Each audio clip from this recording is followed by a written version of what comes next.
Okay, so hi friends, Laura here, ISTJ, is talking with me this evening. I was happy that she was willing to sit down and talk with me for a little bit longer because last time I I scheduled enough time to cover the full 75 minutes, but often I'll go a little longer than that, especially if the person still has questions. And I didn't feel satisfied that Laura felt satisfied at the end of the last session, so I wanted to meet with her and talk with her a little bit about the whole, I mean, the typing thing in general, but also I've noted that since our typing session, she seems to have decided that she settled on agreement regarding the type. So let me let me talk to you first, I guess, about what were your thoughts coming into the typing session and how did they change since then?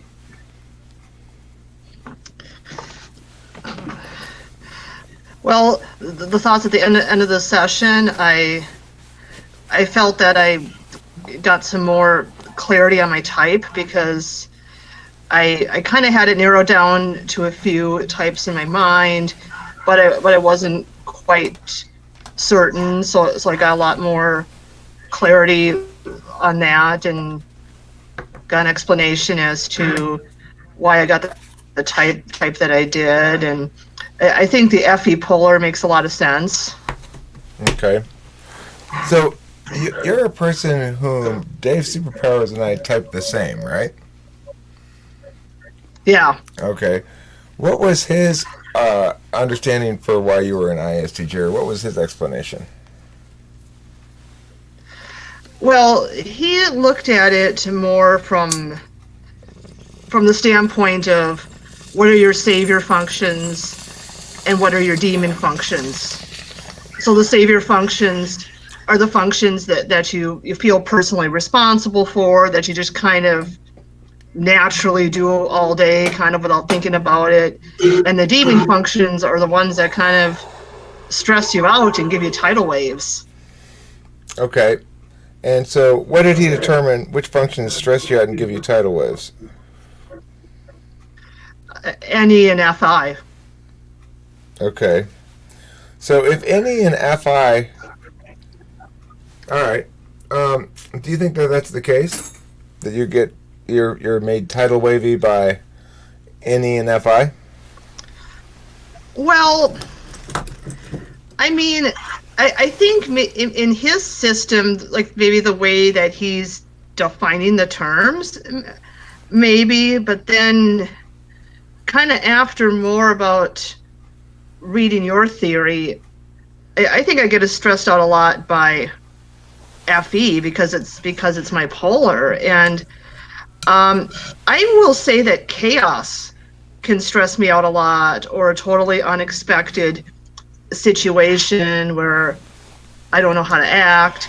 I'm not sure if it's NE per se, and this was kind of something that I kind of wanted to ask you about, because in some ways I really like NE and admire NE and kind of have fun with NE and kind of goof around with it, although I don't think I'm as proficient as NE as somebody's going to have it in their first slot, but Well, let me explain the way your relationship with extroverted intuition is going to be.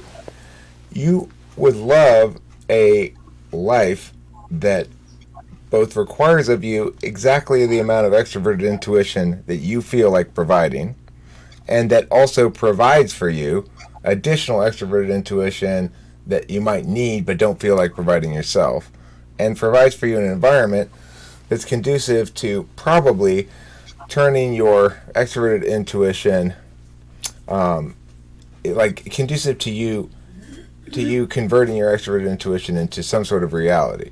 That's how it is with Kimberly. Now with Kimberly, it's because I am converting Hi, Laura. her extroverted intuition. hi. She says hi. I'll turn on the speakers here in a second. Let me just finish this thought, and then I'll switch up the audio situation a little bit. Okay.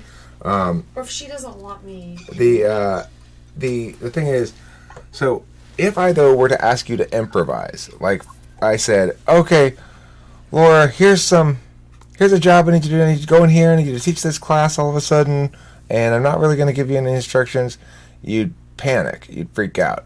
That's what it means by extroverted intuition. You kind of have a bad relationship with it, or you're a little bit. You don't want. What it means is you don't want to be called upon to prove yourself through it. So that's normal for a seeking function.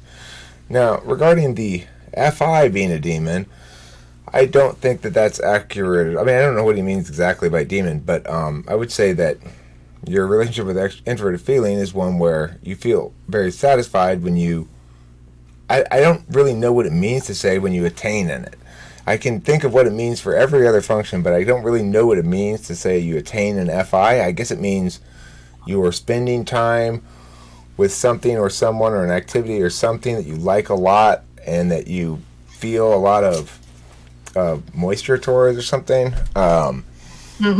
So I think that's what you're going to feel satisfied by in life. Now, that can be a bugaboo. For example, we are kind of... we are a little childlike about our third functions in the sense that there's an element of, I can do it myself, don't help me about it. And there's an element of, we don't really like to be criticized on our third function at all, and also we're susceptible to criticism on our third function because we know we're not that robust at it. It makes more sense to say all this stuff about function like FE than it does about FI. I don't quite know how that plays out with FI, but okay, let me turn the speakers on so Kimberly can hear. She likes to be able to hear too, so now I'll mute the mic when I'm not talking. So, then, I guess the next question I would have for you is, what other... So that's basically the answer to your relationship with any. What other sort of questions did you have or thought you were wondering about regarding your stack, and maybe thoughts you had coming in about what that meant, and maybe you're not sure if it actually means that? I wanted to know more about 6-slot TI. Okay. So it's a demonstrative function whereby you kind of accept that you have to do it, that is part of your... In going through life, you assume that to be useful to other people, you're going to have to demonstrate TI. Or in other words, to interface with the world, it's the thing that you don't want to be your tool function, but you have to use some anyway, okay? For me, that's TE, because I want to use TI and always parse and talk about things in terms of statuses and not ever have those TI realities apply in the world in any sort of practical sense. But I know I have to in order to interface with the world in some sense. So for you, it's the same thing with TI. You'd rather everything be reduced just to its utility and its ordinality and how to get from point A to point B. But you understand that in order to get from point A to point B, it's got to be logically communicably defensible. And so you understand that as a demonstrative function, you have to go through life demonstrating TI. But when you're not demonstrating to somebody else in a work setting or whatever, then you really don't want much to do with it.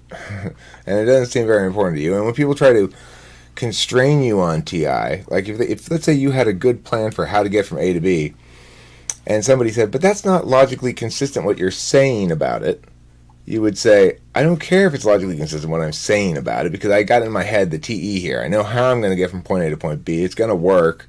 So what difference does it make if I'm talking about it correctly or logically consistently? Mm-hmm. Yeah. I'd also say that in my understanding of things, TI should be especially countervalued by you, because you've got a physical function first, that's SI, that's a knowing function, and a physical function TE, and an interface function second. And so your sixth function TI, which is metaphysical, it's counter aspected like that, Like for me, it's the same way. I got metaphysical, and then physical on the six. You got it the opposite. You got physical, metaphysical, right? So I really don't like TE. You probably really don't like TI. You'll still demonstrate it, like I said, but you'll only mostly demonstrate it regarding cause and effect stuff, not so much conditionality stuff, even though it's a conditional function. Whereas I'll mostly demonstrate TE about conditionality stuff, even though it's not a conditionality function. I'll be terrible at half of it. You'll be terrible at half of it too, kind of. Not terrible at it, but just like this is the last thing I want to have to apply what I know how to do. You know, you can do it, but it's like, ugh, this is pure labor, like lifting bags of cement.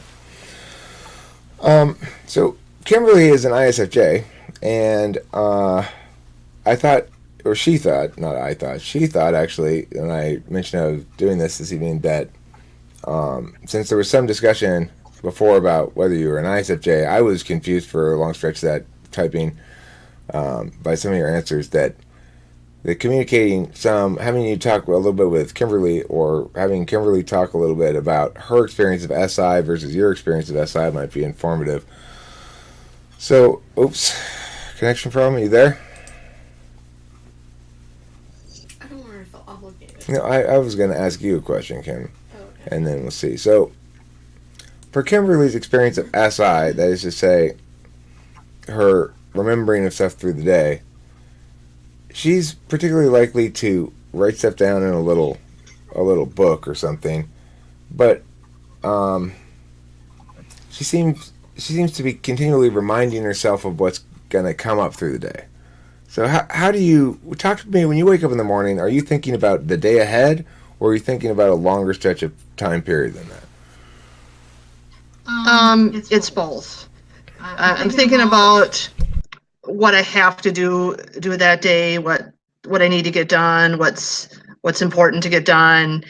But then I'm also thinking farther out too. You know, I'm thinking about, you know, the next week, the next few months. You know, even my long-term goals. Okay. Although I'm probably not putting as much actual time and effort there. It's probably more day-to-day things or short-term things, but I do think about the long-term also. What about you, Kimmy? I would say that I start panicking about my next day the day before it even happens. Okay. So I'm always like double checking that I didn't forget that I have an appointment with somebody, or you know, like I'm just constantly making sure I'm on top of everything. And I worry that I'm gonna forget something. How about you? How worrisome are you, or how much do you worry about? How much do you have to do like that, or is it pretty easy for you? I think it's probably relatively easy most of the time. I mean, I still worry a little bit now and then. You know, if it's something like really important, like say a job interview or something like that. You know, yeah, I'm going to be worried about getting there on time and all that stuff. I don't think I normally panic that easily over that stuff, because usually I'm on time for most things, and I keep on top of things. It's not that difficult. I was gonna say I don't think I panic. I get anxiety. Anxiety, yeah, maybe that's better. So, Better way of describing do it. you carry a purse? Yeah, I carry a purse. Kimberly carries a bag of random shit. Okay. So, I want to know, is your purse just whatever pieces of trash you happen to see and throw in a bag, or is it organized in some sense? It's fairly organized. How many compartments does it have? I haven't really counted. Picture it in my head, maybe 5 or 6. Do you know which compartment things go in? Mostly. If I were to say, in which compartment do you keep your appointment book? Would you know the answer? I don't keep an appointment book on my appointment book. I just use Google Calendar on my phone. Okay. Let's see. What else do girls keep in their bags? Nothing you know about. Do you have perfume? No, we don't carry Nope. perfume, Eric. Do you have makeups? Nope. I have chapstick. Okay. I carry that because my lips get dry Well, sometimes. what else do you carry in your purse? Well, my phone, my keys, I carry tissue, nail clippers, hand lotion. Those feminine hygiene supplies we need. Yeah. I Some carry those in scrap my paper, backpack. a pen to write with. Okay. Money, of course. You need money. You need credit cards. So, do you have a small purse? It's about medium sized, average sized, I guess. Okay. So, how am I going to judge? And sometimes I don't really carry a purse. I carry more like like a duffel bag. Because I'm going to work, and I'll have work related stuff in there, my folders, a couple books, and it's easier to just put it all in one bag rather than having to take that and the purse. So I just put it all in a bigger bag. Okay. So, I wonder how type related this all is. so when you arrive at work, do you have a specific routine of steps that you engage in when you get there? Like, first I turn on my computer, then I pour a cup of coffee, then I look at this book and see what numbers are on the side of it. Then I, or whatever, Generally, well, first of all, before I even get there, I get settled in and I put my lunch in the fridge and maybe go to the bathroom, log on to the computer. We got a list of opening duties that we have to do at the job, so we got to get the computer system logged up so we're ready to help the customers when they come into the library. There's all that stuff, and then beyond that, it's I check my email once a day, sometimes twice if it's quiet and slow and there's not much to do. I'll check my emails again, but I try to check it twice. at least once a day. Once or twice a day? Wow. You are always checking your email. I check my email like 40 Always. times a day. I said twice a day. I literally check my email probably 40 times a day. Way more frequently than I need to, or 0 times a day. Those are my 2 possibilities. So, Kimberly, I don't know what I was going to ask you. Hold on. Laura, what makes a difficult library customer? A difficult library customer. I think somebody who's unreasonably demanding and what's an unreasonable they library? want you. What's an unreasonable library demand? Like, Well, bring me all of the books now. Yeah. Well, for example, they give you this long list of books that they want to request, and there's 20 titles on there, and it's like they're there's weird obscure titles that are going to take a while to find and track down. They're not interlibrary. We got to interlibrary loan them through other library systems. There's a line of people waiting. They don't. It's taking a lot of my time, and they don't realize that. They're kind of oblivious to that. Or there's different kinds of difficult customers. Sometimes they're kind of rude about it, kind of like, well, I need this and I need this and I need this right now. And then, but sometimes, they're not being rude about it. They just don't know how much time this all takes on my part to do it. Okay. First of all, they are totally rude, and they know they're being rude. Yeah, Okay, so what do you do with it when you think somebody's being rude, or let's say they are Tell them to kiss your butt. let's say they are being very haughty. Okay. Let's say What? they're being very haughty. That is to say, they're like, Haughty. now listen here.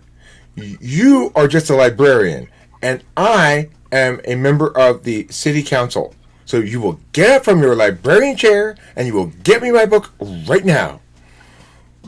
Kiss my butt. You will not talk to me that way. Well, then there's people. Yeah. Hold on, Well, there's Kimmy. this. Go ahead, Laura. Okay. Well, there's this. That kind of difficult people too, and maybe that's kind of more where, like people that they think that the rules don't apply to them, or they think like a special exception should always be made just for them. Like they're always turning in books late. They're always owing money. They always want to ask for an extension, or the limit of DVDs is 20 at a time. Why can't I check out 25? And I'm like, well, you've got a 1 week period. How are you going to watch? It's always like those things like that. They don't. I don't know. So it wouldn't. It just doesn't seem very. What you perceive as being haughty or self-important is simply wanting to bend the rules. But it'd make a difference to you if I went up there and was like, Laura, hey, you know you're my favorite librarian. I'd say you're a perv. Now, move over. Kimberly, hush. Hold on. You're a perv. Kimmy, will you stop sabotaging my Effie? I'm trying to Effie Laura into giving me a 21st DVD, okay? That's not Effie. That's creeper. Kimmy, stop. Okay. Okay, now look, it goes like this. Hey, Laura, you're my favorite librarian. Have I mentioned that before? I got these cookies for you from the Starbucks down the street. I thought you could use those cookies. Now, I got a bit of a problem. I wonder if you could help me out with it. You see, I have here in my stack 21 DVDs. And I would love to get down to 20 and make it really work for me to follow those rules. But unfortunately, one of these is a series, you see, of 5. And I can't not get the 5th one.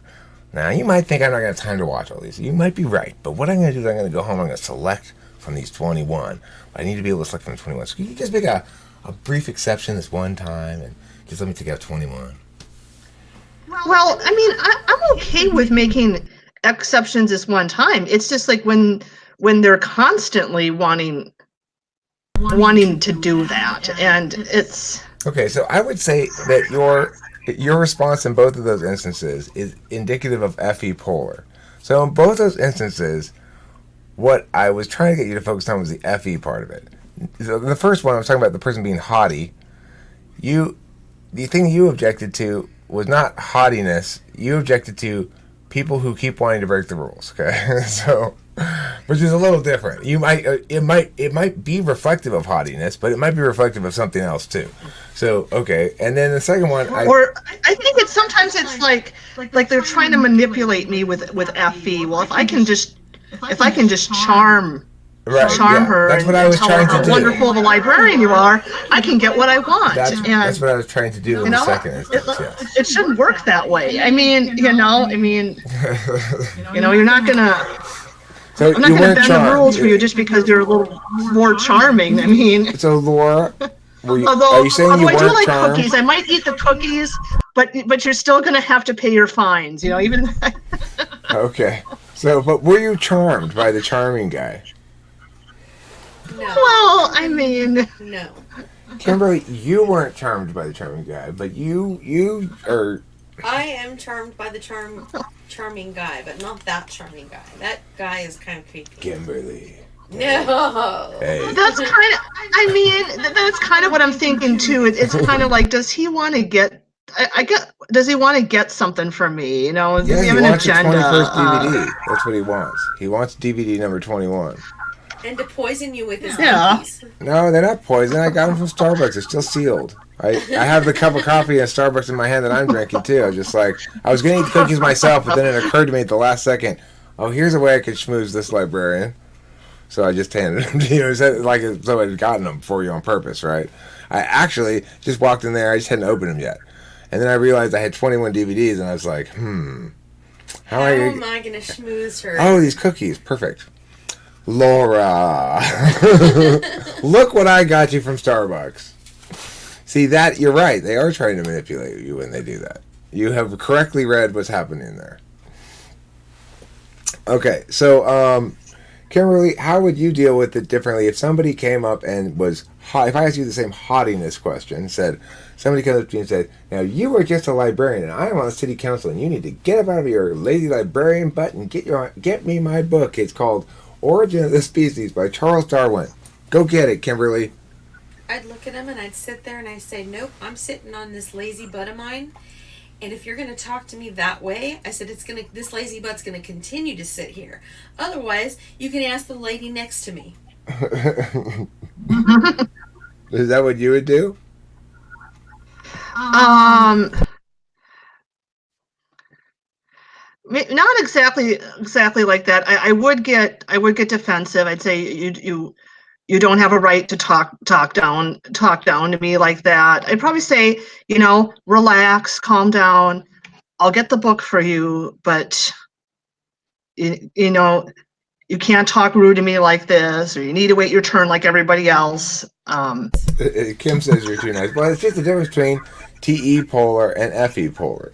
You'll note that you take a very solvency approach to it. You're trying to solve this problem. This person's coming in and is not behaving appropriately, and you're treating that as a problem that you need to solve. Whereas Kimberly is taking it as a personal affront that this person is presenting themselves as somehow superior or more important, And I would probably more than likely get fired because I would just insist on being stubborn. Well, I mean, I think any decent management would side with you in that instance if somebody came in and was like that. Mm-hmm. If not, then I'd be fired. If I was working there and somebody came in and was like that to me, I would have so much fun with it. It would be a delightful surprise for the day. Oh, really? Oh, well, let me get right up then. Here I am. Now, what book is it you wanted, Your Majesty? Origin of the what now? Origin of the feces, you said? Like the stuff that's all over your face? Okay, let me go see if I can find that. And that's the difference between, TE polar and Kim, FE polar and you, and FI polar and me.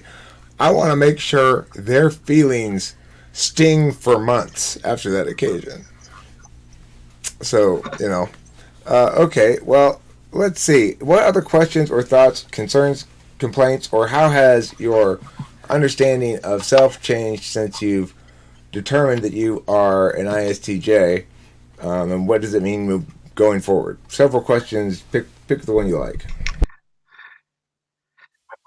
Well, I used to. Okay, your voice is kind of fading out. I'm muted now. Are we connected? I can hear you still. Can you hear me? Okay. Yeah, I can hear you. Okay, go ahead. I can hear you fine. Okay, well, I think this helps validate ISTJ for myself, because I was considering a few types. I was considering, INTP as a possibility, but we kind of, disproved that in the previous interview, because, INTP, I mean, they got FE, 4 slots, so they're not so good at, FE either, but then their TI is a lot better, more valued, better NE.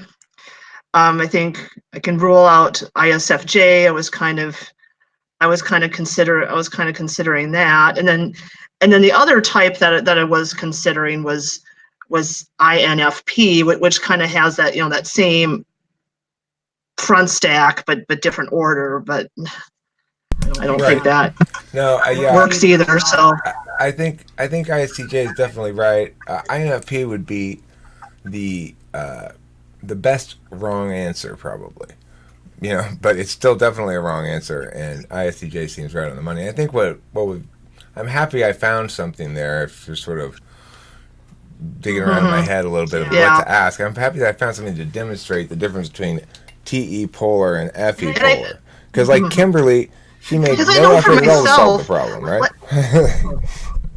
Oh, sorry, I didn't mean to That's okay. Go ahead. interrupt.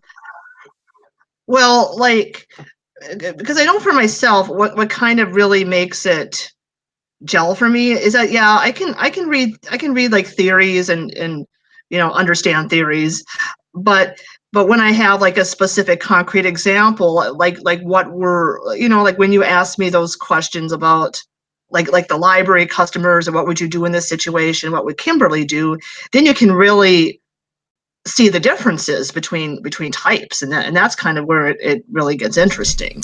I agree with you, and that's You see Kimberly's. a theory, and you do this, and but then when you actually do it in practice, you're not doing what you think you are. You're not understanding it the way it was intended. Well, I want to say a couple things. One, this is Kimberly's 8 slot NI serving her experience. So she had some experience with you, I guess, on a Facebook group or something, and she her experience was that like she felt as though you weren't clear on a couple things that she wanted to experience personally, you being clear upon. So her NI said, let's do this. I want to talk in this video, Eric, because I want to basically compare and contrast. And my NI ignoring was just like, oh, Kim wants to talk in the video. Sure, come on, of course, always. Why do you have to? You don't have to tell me anything. But she was actually presenting me an idea here, which by the time I got around to it, I realized, okay, well, I should try to implement that. It actually ended up working really well. You're right that it makes clearer contrast that otherwise wouldn't be. And I also want to point out something that I call the fish in the air analogy. So, to a certain extent, everybody is a fish who jumps into the air sometimes. Like, if I'm a fish swimming in the water, and I'm a fish who catches flies up on the surface of the water, I might be proud of being a good jumper, in fact. I spend a lot of time up in the air compared to most fish. So then if I'm answering a test that says, are you somebody who spends a lot of time in the air? Then I'll answer, yeah, I spend a lot of time in the air. But the thing is, it's trying to test a group of people that include fish, birds, and land animals. And so, in truth, they spend almost no time in the air compared to land animals and birds. So the answer is no, I don't spend a lot of time in the air. But because they're a fish, and they're thinking everybody's a fish, and they're comparing themselves to other fish, they think, oh, yeah, I do spend a lot of time in the air. And the other thing is, because being in the air is unusual for them, it's more memorable. So they make a point of going like, I can remember these instances when I was up in the air and they stand dramatic in my head. And so, yeah, I must spend a lot of time in the air. So this is one of the problems with self-reporting things, and it's one of the things that's solved in part by this compare-contrast, as you pointed out, it makes things a lot clearer to me as well.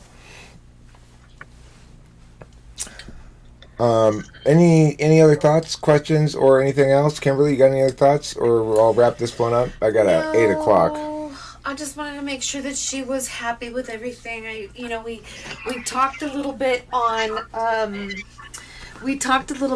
Facebook, and I just wanted to make sure that you were happy, and I wanted to, let your typing be like private or whatnot. And so I told Eric, I'm gonna let her talk with you, but I knew you were nervous, and so I just wanted to reassure you and say that I'm glad that you're happy if you are.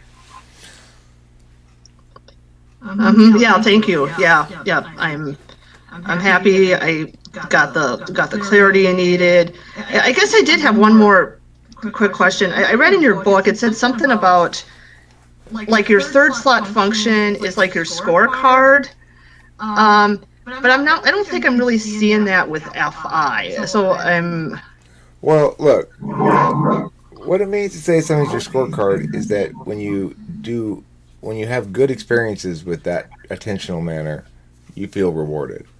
So Okay. if you feel like FI is not your scorecard, in that sense, perhaps you're thinking, maybe you're not having enough good FI experiences to think it's rewarding in that particular area, or I mean, I don't really know. I can't. You're hitting me in an area that I have trouble explaining. I don't know how FI works as a scorecard.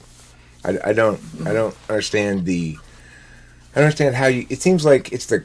I don't understand how you get paid off in FI because it seems like it's like What's FI?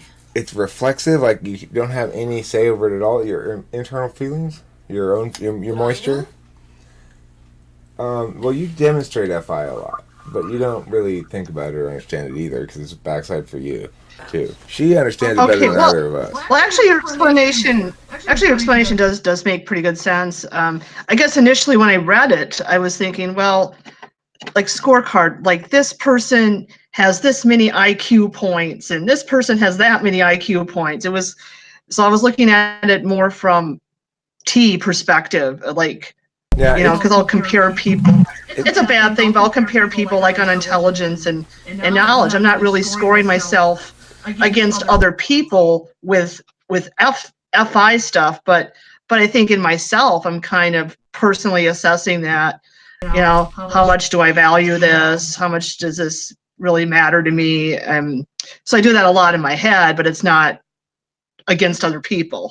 Okay, well, there's something called logic, which is FI logic, which is somehow managing the conflicting emotions. Like, here's an example. Let's say you have a friend you like a lot that you want to go to a baseball game with, and you've got another friend whom you want to go to this other event with, and you feel as though that they want you to go with them. It's more important to them that you go with them than it is important to the friend you want to go with more. Okay? And so now you have a complicated F equation to resolve. All right? So one way of thinking about it might be that being good at solving those F equations gives you satisfaction.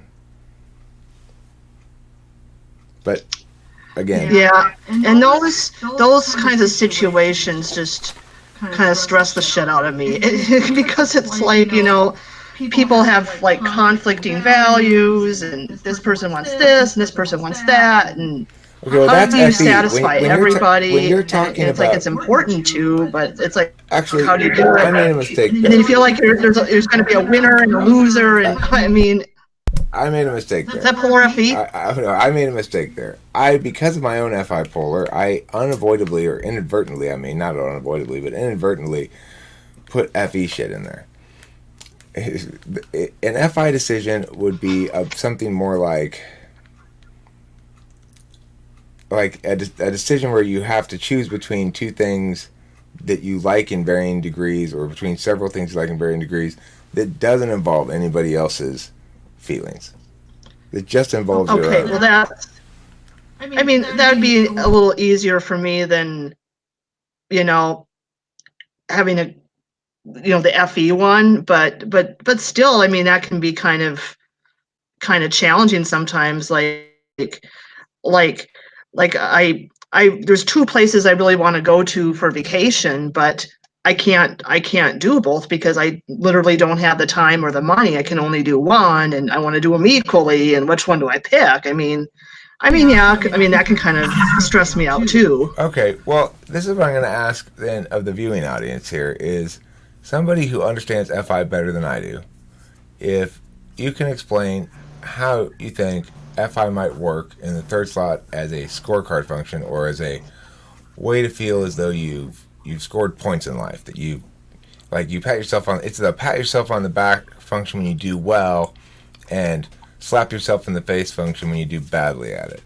So I would like somebody else, not me, because I don't get it obviously, to explain how FI works in the third slot, or if everybody thinks that perhaps somehow the FI doesn't work in the same way and the third slot is the other functions for some reason, or whatever explanations you want to give.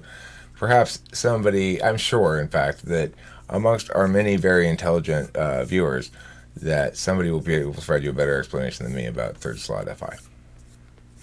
Okay, so let's wrap this up because I got an 8 o'clock and I need to have a couple of minutes here between them. So thank you very much, Laura, for coming back and talking with me. I hope this cleared up any other lingering things, and I think it was very demonstrative of some differences between ISFJ and ISTJ that the audience will have been interested in seeing. Okay, yep, thank you very much. And nice to meet you, Kimberly. She's not in the room right now, but I'll share that with her. Thank you for saying so. Oh, she's not in. Yeah, okay, yeah. you're going to share that with her. All right. All right, bye. Don't forget to play any cheese.